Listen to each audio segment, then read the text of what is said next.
నేను వచ్చేటప్పుడు భూకంపములు, కరువులు, కాటకాలు ఇవి కొన్ని వేదనలకి ప్రారంభం అన్నాడు యేసుప్రభు. అదే 24 అధ్యాయం, మత్తయి సువార్త 24 అధ్యాయంలో, ప్రభువా నువ్వు ఎప్పుడు వచ్చినప్పుడు ఏం జరుగుతుంది ఏంటి, మళ్ళీ నీ రాకడ ఎప్పుడు వస్తుంది ఏంటి అని అడిగి దానికి సూచనలు ఏవైనా మాకు చెప్పవా అని శిష్యులు అడిగితే చెప్పాడు. నేను వచ్చేటప్పుడు భూకంపములు, కరువులు, కాటకాలు, కొన్ని అక్కడక్కడ జనం మీద జనమును, రాజ్యం మీద రాజ్యమును, అక్కడక్కడ భూకంపములు, అన్యాయం విస్తరించిన చేత అనేకుల ప్రేమ చల్లారిపోవును, ఇదే వేదనలకు ప్రారంభం అని ప్రభువు చెప్పాడు. భూకంపములు అక్కడక్కడ అని చెప్పాడు. అయితే నోహవు తరముల్లో జల ప్రవాహం చేత, వాటర్ చేత నాశనమైంది. ఇప్పుడైతే అగ్ని గంధకాల ద్వారా నాశనం అవ్వబోతుంది అని ప్రభువు చెప్పాడు. అయితే ఇప్పుడు భూమి మీద పుట్టిన ప్రతీది కూడా గ్యారంటీ లేదు. ఒక చెట్టు కానీ కొద్ది రోజులు ఉండిపోద్ది, ఒక పుట్ట కానీ కొద్ది రోజులు ఉండిపోద్ది, ఒక మనిషి కానీ కొద్ది రోజులు ఉండే పోతాడు. ఏది గ్యారంటీ లేదు. అలాగైతే ఈ ఒక భూమిని కూడాను ఇదిగో నేను చూడగా కొత్త ఆకాశం కొత్త భూమి సృజించుదును అన్నాడు ప్రభు. ఈ పాత గతించిన అనేసాడు. మీరు నూతనం కమ్మండి అనేసాడు. నువ్వు క్రొత్తగా జన్మించానని నికోదేముకి. ఇక్కడ ఏంటంటే క్రొత్తవి ఈ పాతి గతించినని ప్రభువు చెప్తున్నాడు. ప్రకటన గ్రంథంలో చెప్పాడు, ఇదిగో చూడగా కొత్త ఆకాశం కొత్త భూమి సృజింపబడినని యోహాను గారు చెప్తారు, దర్శనంలో చూస్తారు. దేవుడు చెప్పినట్లుగా ఆయన రాస్తారు. ఇదిగో నేను చూడగా కొత్త భూమి కొత్త ఆకాశం కనిపించును, పాతవి గతించినని. ఈ కొత్తవిగా వస్తాయి, ఈ పాతవి గతించిపోతాయి.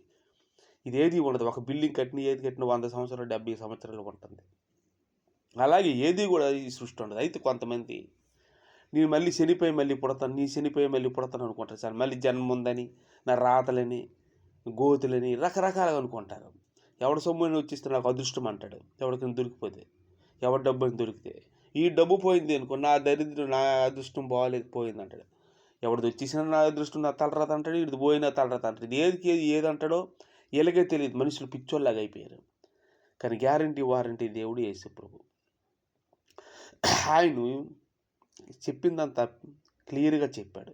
రాత లేదు గీత లేదు, ఎవరి చేతుల్లో వాళ్ళు రాత ఉన్నదని చెప్పాడు. జీవ మరణములు మీ ముందే నేను పెట్టాను అంటాడు. మీరు సావాలంటే సావచ్చు, బ్రతకాలంటే బ్రతకచ్చు. జీవ మరణములు నాలిక వశమయ్యి ఉన్నాయని ప్రభువు చెప్పాడు. మన చేతుల్లో మనకి విషం ఉంటుంది ఇక్కడ. అలాగే జీడిపప్పు ఉంది, గన్నేరు పప్పు ఉంది. ఏది తింటే అదే. గన్నేరు పప్పు తింటే పోతాడు, జీడిపప్పు తింటే బలం చెందుతాడు. అలాగా దేనికి దానికి భూమి మీద పెట్టాడు. మన చేతుల్లోనే మన జీవితం అది. రాత గీత అనేసడానికి లేదు. కూర వండినా ఏది వండినా మనం ఏం చేస్తాం, మూత ఎందుకు పెడతాం? తలరాతను వదిలి వచ్చి వదలం. ఆ మూత తీసేస్తే అందులో బల్లిలు కానీ ఏమైనా పడితే మనిషి పోతాడు. అందుకని జాగ్రత్తగా చూడమన్నాడు. అంతేకాని రాత అనేసి అలాగా కళ్ళు మూసుకొని రోడ్డు దాటుతామా, లారీ కొట్టుకెళ్ళిపోద్ది. ఎందుకు అది జాగ్రత్త పడి దాటుతాం? రాత లేదు గీత లేదు. మనం సరిగ్గా చూసుకునే దానమే ప్రధానం. ప్రతి క్షణం గండమే మనిషి జీవితానికి. కొంతమంది 3 గండాలు 4 గండాలు లెక్కేస్తారు. కాదు, పుట్టినప్పుడు చిన్నప్పటి నుంచి పెద్దోళ్ళు కాపాడతారు, పెద్ద అయినప్పటి నుంచి ఎవరి జీవితం వాళ్ళు కాపాడుకోవాలి. లేదంటే ఆత్మహత్య చేసుకున్న కూడా ఉన్నారు. ఇలా క్షణం మనిషి జీవితంలో డబ్బు విషయంలో, పెళ్ళిళ్ళ విషయంలో, ఆహార విషయంలో అన్నీ చూసుకుంటే మనిషి జీవితం నడపాలి. రోడ్డు దాటినా జాగ్రత్తగా దాటాలి. మన చేతిలో మన జీవితం ఉంది.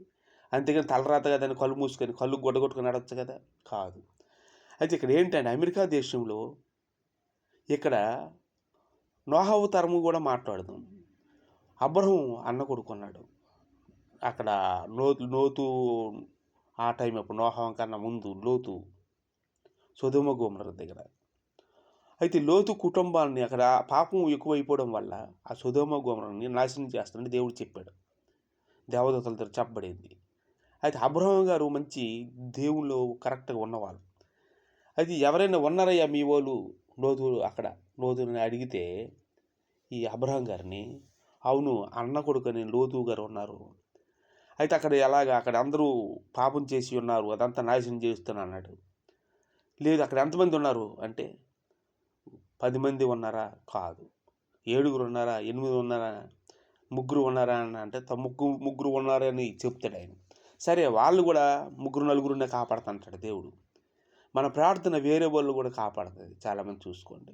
మన కుటుంబాలకు మనం ప్రార్థన చేస్తాం, మన భక్తి వాళ్ళు కాపాడుతుంది.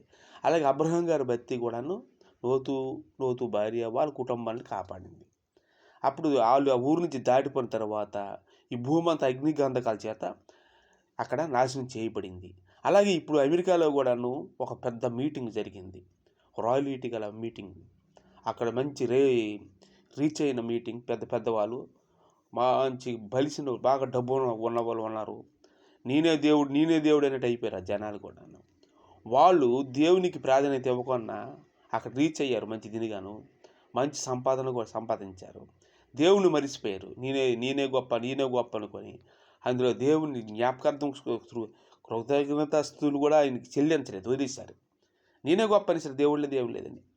అయితే ఒక ఆమె ప్రవచనం చెప్పింది బయటిని, ఆ విధంగా ఎవరూ లేరు చూస్తాను మనం. ఇదిగో దేవుని ఉగ్రత రాబోతున్నది, ఒక 3 రోజులు మొత్తం ధ్వంసమైపోతుంది, పాపం ఇక్కడ పండింది అని ఆవిడ చెప్తుంది. ఎవరో క్రైస్తవులు చెప్తున్నారు, వీళ్ళకి పని పాటు లేదు, ఇది మా దేవుడు అంటారు. ఇంటికొక దేవుడు, ఈదికో దేవుడు, ఊరికో దేవుడు, తాతకు 100 దేవుడు లేదు, కొడుకు 100 దేవుళ్ళు, వీడికి 10 దేవుడు లేదు, 5 దేవుళ్ళు. చచ్చినోడు కూర్చున్నాడు, వీడు చచ్చి వీడు బతికొంతానికి వీడి ప్రోట్లాడు, వీడు మొక్కి దేవుడు చేస్తాను జనాలు. కాపని, కుక్కని, పుట్టని, గొయ్యిని అన్ని దేవుళ్ళే. లాస్ట్గా బతికొంతనికి ఆడు కూడా దేవుడే అంటాడు. ఇప్పుడు దెయ్యాలు ఎన్ని ఉన్నా దేవుడు ఒక్కడే. ఆ దేవుడు ఎవరు? ప్రపంచమంతా ఎక్కడ చూసినా క్రీస్తు పూర్వం అంటే దేశ ప్రభు అనే సంగతి ఈజీగా తెలుసు. భూములు కొన్న, పుట్టలు కొన్ని, ఏదైనా క్రీస్తు శాఖమే ఉంటుంది. ఆయనే దేవుడు, ఆయనదే.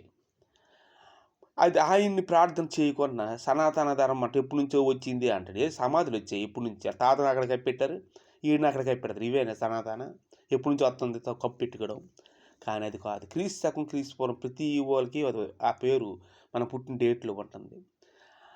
అయితే ఎందుకు అది ఉంటుంది అంటే, అది ఎప్పటి నుంచో తరతరాల నుంచి భూమి పుట్టిన నుంచి స్టార్ట్ అయింది. యేసుప్రభు అనేది ఆయన దేవుడు అనేది డిక్లేర్ చేశారు ప్రపంచమే. 249 దేశాలు, 160 దేశాలు క్రైస్తవులే, 60 దేశాలు ముస్లిమ్స్. వాళ్ళు పుట్టిన క్రీస్తు శకం అంటారు, హిందువులు పుట్టిన క్రీస్తు శకమే, క్రీస్తు పూర్వమే. క్రైస్తవులు పుట్టిన అందరూ పుట్టినాం. లాస్ట్ హిందూ బొమ్మలు, సిల్లర బొమ్మలు, షిరిడి సాయి ఎవరు ఎంతమంది పుట్టినప్పుడు కూడా వాళ్ళందరికీ కూడాను క్రీస్తు శకమే ఉంటుంది. అంటే మొదట వారు ఎవరు? ఎప్పటి నుంచి వస్తున్నవాడు? యేసుప్రభు.